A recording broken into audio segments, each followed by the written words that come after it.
Etc. Group is the action group on erosion technology and concentration, and we look at new technologies, we monitor them, we promote their evaluation by social and popular movements.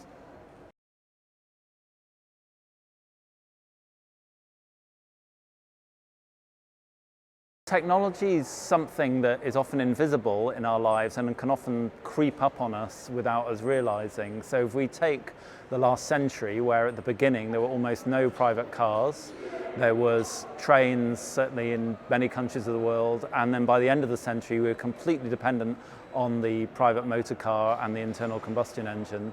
And that change happened without any real planning and real decision making by society that would be the way forward.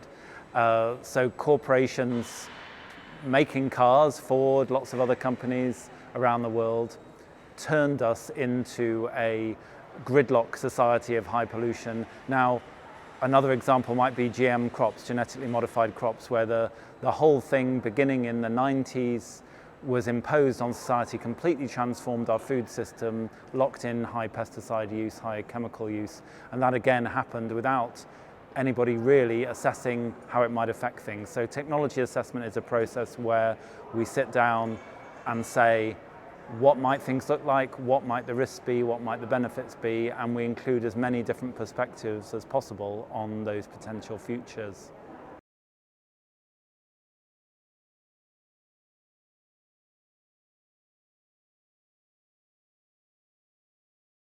I think we've learned the dangers of just leaving technology assessment to the experts. So there have been like boards of technology assessment just run by governments, but the more you bring people in and their perspectives in from their life experience, the better. So take India, for example, when it was considering GM crops, there were processes that included farmers, that included people who are consumers of food and obviously growers of food as farmers, and they debated the pros and cons. And farmers had a particular experience of the previous revolution, the so-called Green Revolution, which is it actually hadn't benefited the everyday farmers as much as the corporate hype and even some governments had said it had. So they gave that experience and used that experience to evaluate the new technology.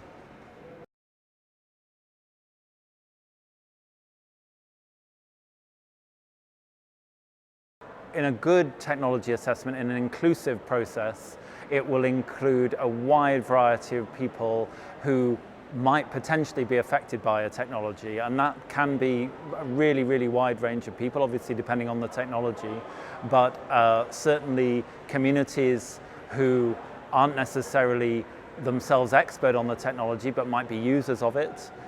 In the context of indigenous communities, often they are affected in different ways to those who are in cities and urban communities. So, and of course people with expertise in science, but also people who've thought about ethics and different social implications as well.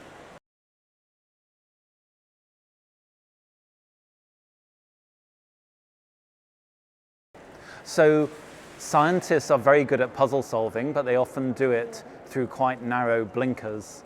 And by having an inclusive process, by involving a wide range of perspectives, you enable those blind spots to actually be highlighted and considered, which if you left it to the scientists, they might just keep going down their particular tunnel vision and not see the wider context. And I think we've seen that already with the GM crops debate, where actually the fact that in many places it's not low crop yields that were the reason people didn't have enough to eat, but all sorts of other structural issues, structural inequality, lack of access to land and water and things like that.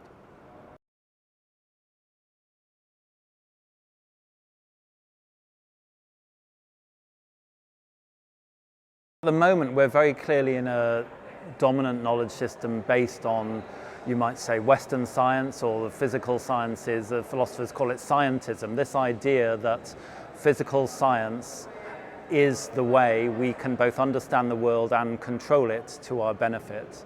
But of course, there are many, many other knowledge systems out there, and the reason scientism is dominant is because it was imposed by originally the European colonial powers on the rest of the world.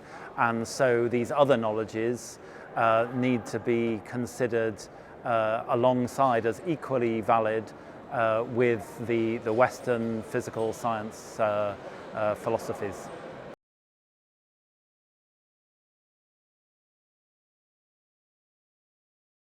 As the industrial revolutions have permeated different societies, different cultures around the world, they become associated with dominant power systems, which has been, Europe initially, but now the US and large corporations, and also corporations in other parts of the world. The sort of billionaire class are now making and influencing most decisions about major new technologies, and that's a problem given that they don't necessarily have the interests of the majority of the world or the environment at heart.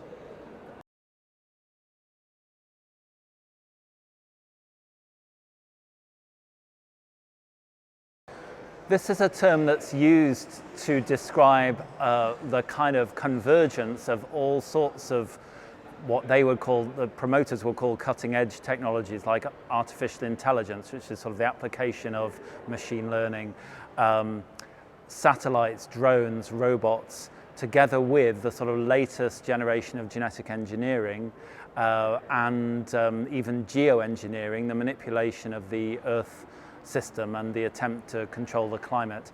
Now, by saying fourth industrial revolution, it's quite a clever narrative strategy, a way of sort of telling a story about the future, which is that it's inevitable, that we had the first industrial revolution, which was about steam and mechanization. You had the second one around automation, and then the third one around computers.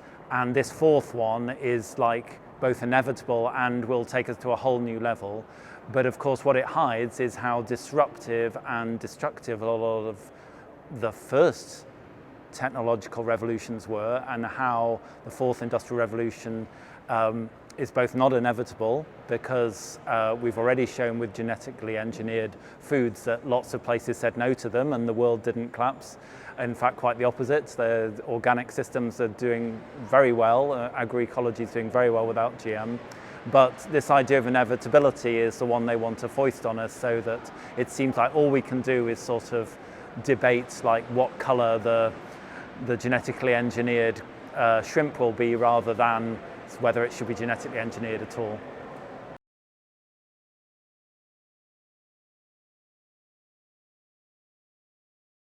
If technology assessment had been applied as the Industrial Revolution was rolling out over the last 2 centuries, we might have made different decisions. And so I think the point is now, with this call for technology assessment, particularly on these disruptive technologies of the so-called Fourth Industrial Revolution, including synthetic biology, we're saying, let's not make that mistake again. Let's look at what we've learned from the past couple of hundred years of industrial science being imposed on people, and the knowledges of particularly rural people, the lived experience of non-elites. Let's make sure they're included to try and make sure that future technological change benefits both the mass of the people, but also the environmental systems on which we depend.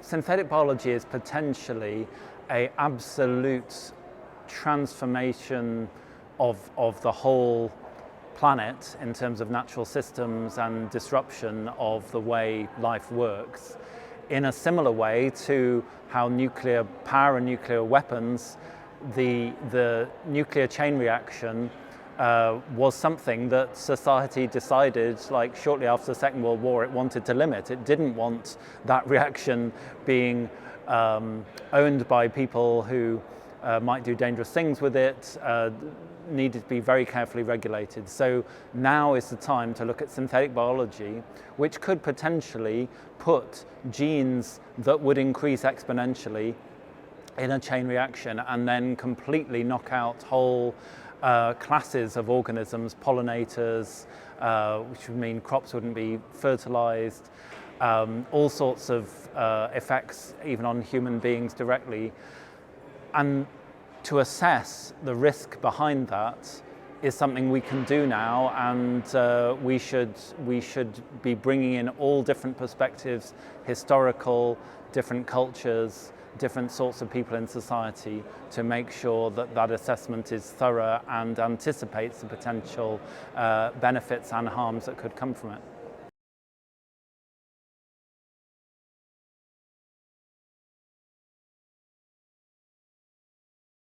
In the same way that with climate change, it's very clear that certain communities are already feeling dramatic and disastrous effects of climate change, synthetic biology is going to be rolled out through agriculture. That's going to be the big area where those designing these new forms of genetic engineering want to use it.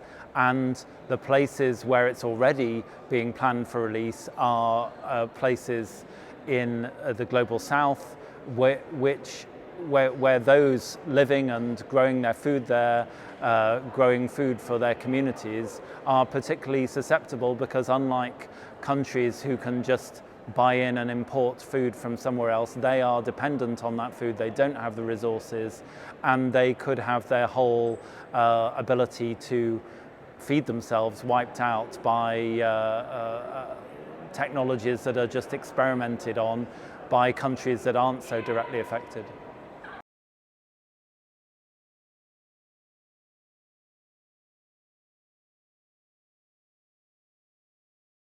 People coming together to debate how things should be probably goes back as long as civilization in all different sorts of cultures. I guess in the UK here, where I'm speaking from, there's documented histories from the rural communities that were seeing the price of grain and therefore bread rocket with the rise of cities like London. There would be popular assemblies to decide what would be a fair price for that loaf of bread. And so that saw an echo a bit later through the Luddite uprisings in Britain, where technologies were put on trial, and if they were found hurtful to the commonality, to the common good, they were broken. And that was something that was a major historical kind of rupture in what then had been a sort of unquestioned rise of machines. But more recently, popular assemblies have been peaceful, and they have been drawing on models of popular education that came out of lots of countries in the global south, Latin America, Africa, Asia. And one particular form that can be useful is these citizens' assembly or popular assemblies, where people from diverse backgrounds are brought together and they hear evidence about a technology from different commentators, and they come to an informed view that can then inform social and popular movements about what they do in campaigning for technology that actually is of benefit to people and the environment.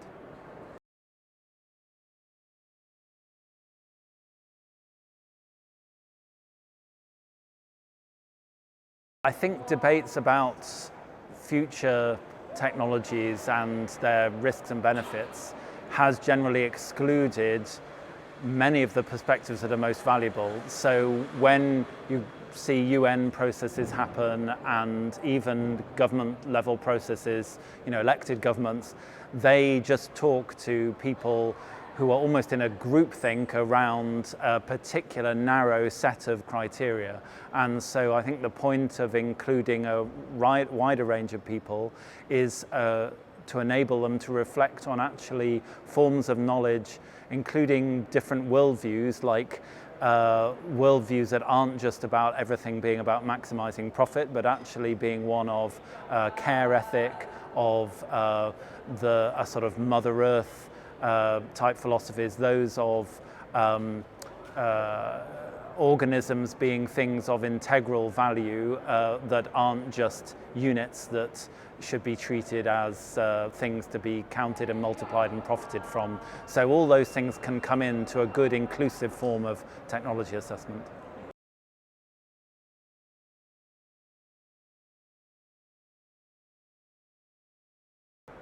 The CBD's approach in theory is a good one to include all these different forms of expertise. The problem is that those voices that are most dominant are sponsored by the very billionaires who want to promote a particular form of technology that is tied to their dominance as corporations. They want to patent and own the technology. They want to digitalize all information that they could profit from. They want to sequence DNA, and so that is very different from lots of local communities and indigenous peoples who want to care for organisms and ecosystems as beings with rights themselves, and for communities to have rights over resources without them being financialized and traded on the stock exchange.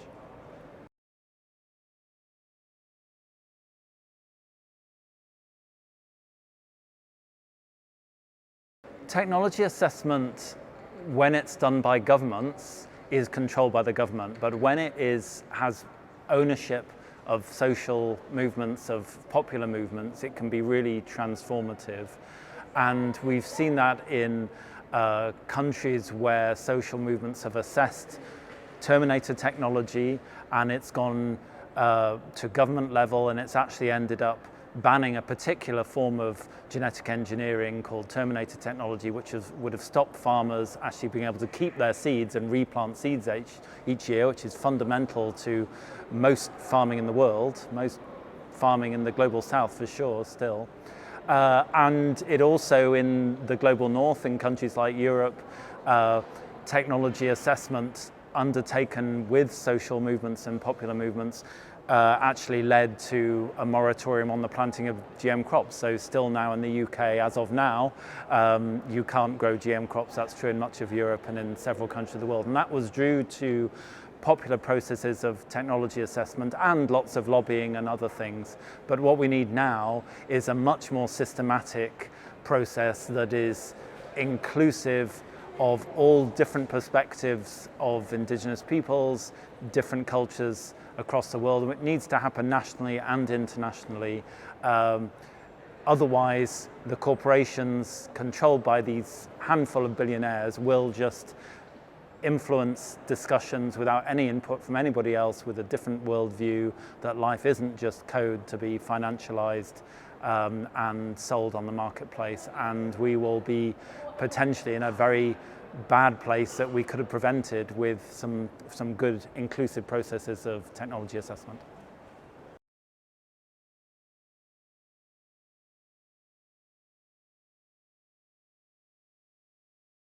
Assess.technology is a website that we have created to support the assessment of technology in different parts of the world.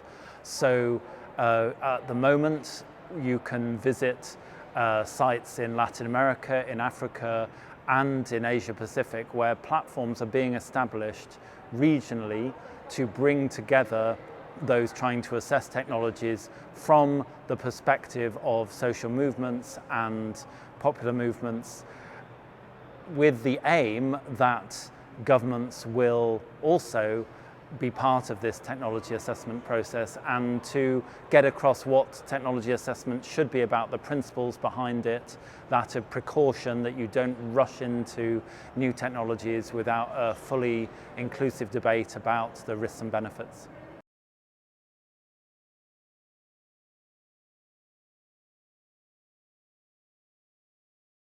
Horizon scanning is actually not just looking at a horizon. It's a very systematic approach to what the future could look like, of saying what's happening in scientists' laboratories, what's even happening in what's being funded, what are people who are funding research thinking of, what are their imaginations of the future, and then saying, well, what might the impacts of that be? So even though the technology hasn't been created, it's looking ahead at different scenarios of that technology taking place. But actually what technology scanning should also be about is thinking of what are the urgent needs of people and the environment, rather than just what corporations think will make them money. Because basically at the moment, technology is driven largely by corporations deciding what will make them money, occasionally with some input from governments, but we need to flip that and have it as society's needs driving what technologies are developed. And they may even be developed by grassroots communities themselves, more of a social innovation and less of the corporate processes of innovation.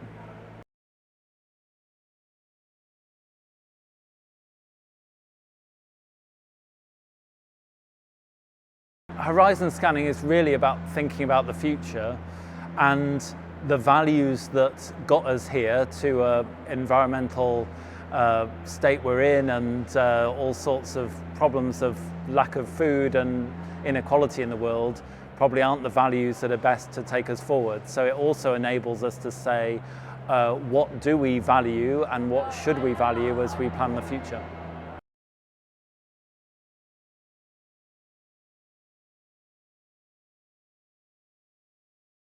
Gene drives are part of this family of approaches known as synthetic biology, and it is now at the stage where we need to really understand what the potential implications of releasing these gene drives could be for farmers, for our food system, for the natural environment in general, for ecosystems.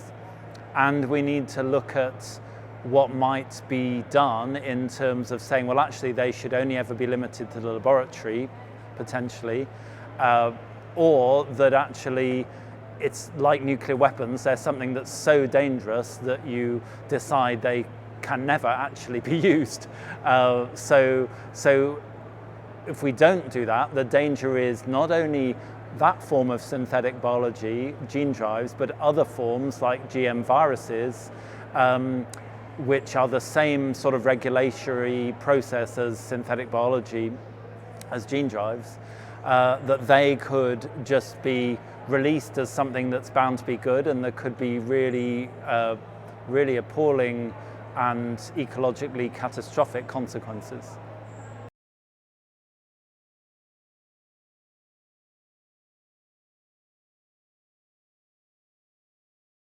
It's very clear that most applications of gene drives that are expected to take place in the medium to long term are going to relate to agriculture. That is where there is a lot of investment, but the idea that gene drives could eliminate the mosquito behind malaria is very appealing. And but I think when you apply a technology assessment approach to it, you might also say, well, just a minute, malaria only exists in areas where there is extreme poverty, where very straightforward approaches to preventing malaria could be carried out. So countries are eliminating malaria without gene drives. Lots of countries where gene drives are proposed for release, like Burkina Faso, like Uganda, could eliminate it in other ways. So why are we rushing into a technology that's completely untested, and that could have really dangerous adverse implications, because it could wipe out mosquitoes but also wipe out pollinators for the very crops that feed people.